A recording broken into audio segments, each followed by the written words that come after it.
Assalamualaikum warahmatullahi wabarakatuh. Perkenalkan, nama saya Selvia Nur Anggreni. Saya dari BDP 5A. Di sini saya akan mempresentasikan tentang pengelolaan kualitas air pembesaran udang fanami dengan nama latin Hitopenaeus fanami. Udang fanami merupakan suatu komoditas perikanan ekonomis penting di Indonesia. Udang fanami dipilih karena memiliki karakteristik spesifik, yaitu memiliki kemampuan adaptasi yang baik terhadap perubahan kualitas air seperti suhu, pH, dan salinitas. Budidaya udang fanami di Indonesia saat ini merupakan andalan sektor perikanan budidaya dan menjadi prioritas pengembangan aquaculture di Indonesia untuk meningkatkan perekonomian nasional. Kualitas air menjadi faktor yang penting dikarenakan air dalam tambak menjadi lingkungan hidup udang. Kualitas air tambak semakin lama akan semakin menurun seiring dengan bertambahnya waktu pemeliharaan. Selanjutnya yaitu ada klasifikasi, morfologi, dan makanan dan kebiasaan makan. Tubuh udang fanami berwarna putih transparan sehingga lebih umum dikenal sebagai white shrimp. Tubuh udang fanami dibagi menjadi dua bagian, yaitu kepala atau toraks dan perut atau abdomen. Kepala udang fanami terdiri dari antennula, antena, mandibula, dan dua pasang maksillae. Kepala udang fanami juga dilengkapi dengan 3 pasang maksilipid dan 5 pasang kaki berjalan atau periopoda atau kaki 10 dekapoda. Sedangkan pada bagian perut atau abdomen, udang fanami terdiri 6 ruas dan pada bagian abdomen tersebut terdapat 5 pasang kaki renang dan sepasang uropods atau mirip ekor yang membentuk kipas bersama-sama telson. Udang penait bersifat karnivor, yaitu memangsa krustasea kecil Amphipoda polychaeta. Namun dalam tambak, udang ini makan makanan tambahan atau detritus.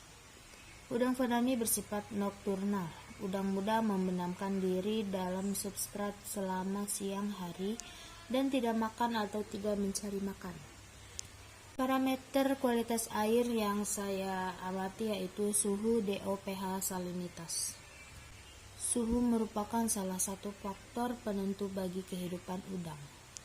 Kisaran suhu air tambak yang baik bagi kehidupan udang fanami adalah antara 26 derajat Celcius sampai 30 derajat Celcius. Jika suhu air tambak turun menjadi di bawah 25 derajat Celcius, akan menyebabkan daya cerna udang terhadap makanan yang dikonsumsi berkurang. Sebaliknya, jika suhu naik menjadi 30 derajat Celcius, udang akan mengalami stres yang meningkat. Selanjutnya yaitu ada DO atau oksigen terlarut.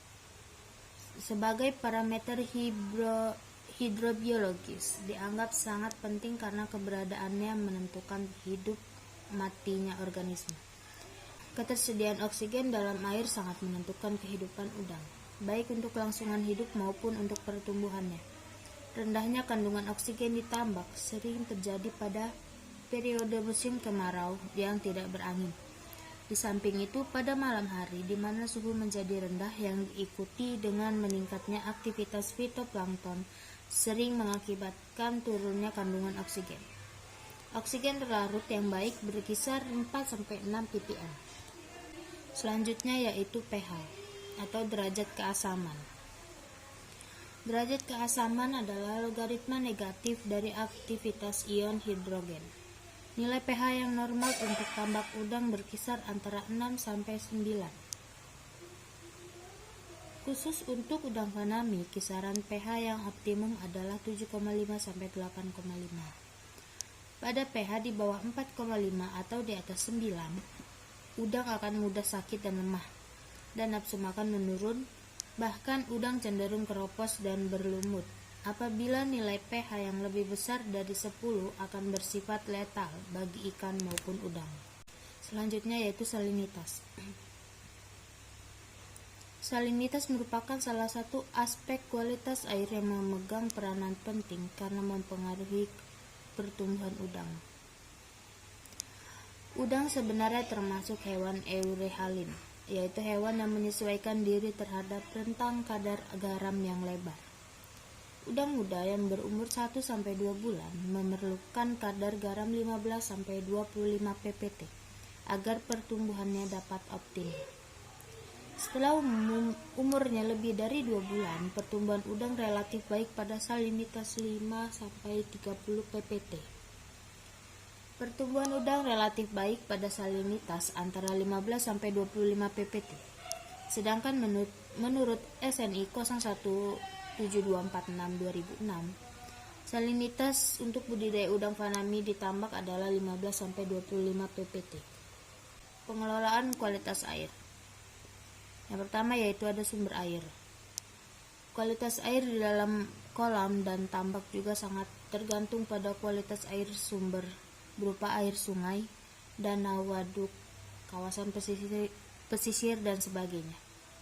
Bila tambak mendapat air sumber yang bermutu rendah, maka semakin cepat mengalami penurunan. Kecuali air tersebut ditreatment lebih dahulu sebelum dialirkan ke kolam maupun tambak. Yang kedua yaitu pengisian air tambak. Tambak udang intensif memerlukan kolam air yang cukup dalam. Hal ini dimaksudkan agar lingkungan air tempat hidup udang tersebut kondisinya stabil. Dalam arti suhu air tidak mengalami fluktuasi yang besar dari waktu ke waktu. Suhu yang stabil hanya dapat diperoleh dengan menciptakan kolam air yang cukup di dalam tambak, yaitu sekitar 120-150 cm. Selain itu, tambak udang intensif juga memerlukan pergantian air dalam jumlah besar dan sesering mungkin untuk mengantisipasi tingginya sekresi serta ekskresi dan penebaran udang yang cukup tinggi. Yang ketiga yaitu pergantian air tambak. Pergantian air sedapat mungkin dilakukan di sela-sela waktu antara dua pemberian pakan kepada udang.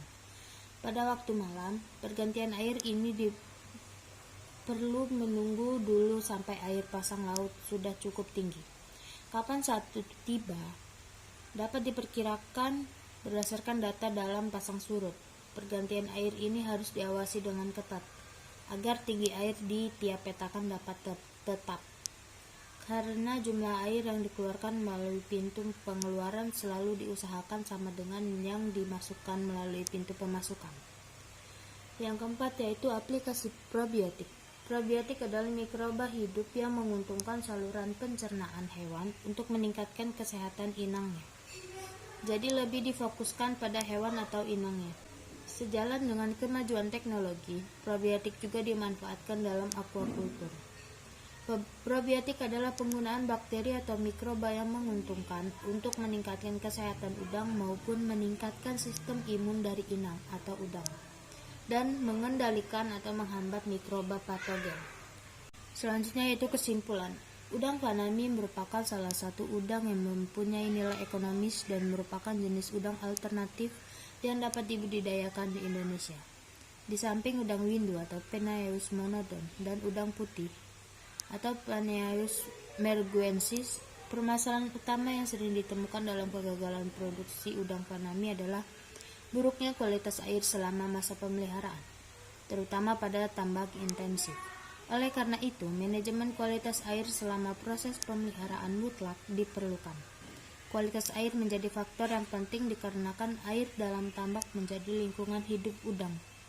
Kualitas air tambak semakin lama akan semakin menurun seiring dengan bertambahnya waktu pemeliharaan. Sekian, terima kasih. Wassalamualaikum warahmatullahi wabarakatuh.